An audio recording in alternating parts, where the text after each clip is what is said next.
రంగారెడ్డి జిల్లా Shadnagar MLA Veerlapalli Shankar MLA camp కార్యాలయంలో సమావేశం నిర్వహించారు. మంచి సంస్కృతికి విలువలకు పోరాటానికి నిలయమైన తెలంగాణ గడ్డన్నారు. తెలంగాణ తెచ్చుకున్నది మీలాంటి వారి రౌడీయిజం చూడటానికి కాదన్నారు. బీఆర్ఎస్ అధికారం కోసం చేసే అకృత్యాలు ప్రజల కళ్లకు కట్టినట్లు కనిపిస్తుందన్నారు. తెలంగాణ వచ్చింది ఒక్క పార్టీ వలన కాదన్నారు. ఎందరో బలిదానాల ఫలితమే తెలంగాణ అన్నారు.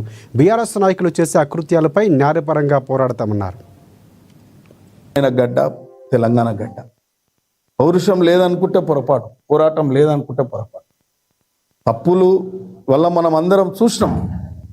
తెలంగాణ అంటే ఇందుకే తెచ్చుకున్నామా?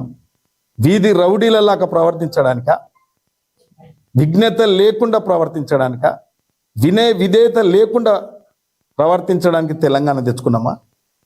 ఇష్టం వచ్చినప్పుడల్లా వివక్షత గురైందని తెలంగాణ వివక్షత గురైందని అధికారం కోల్పోయినప్పుడేమో వివక్షత చూపెడతారు, అధికారం వచ్చినప్పుడేమో వియ్యం అందుకుంటారు.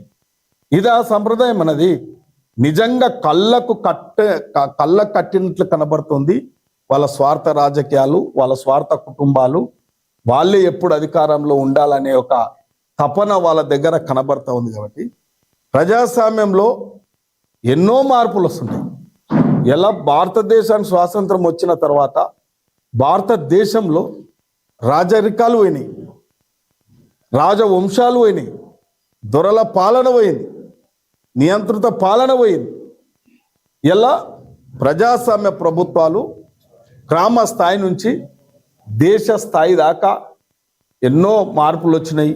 ప్రజాస్వామ్యబద్ధంగా రాజ్యాంగానికి లోబడి మనం అందరం ఇవాళ గ్రామ స్థాయి నుంచి కూడా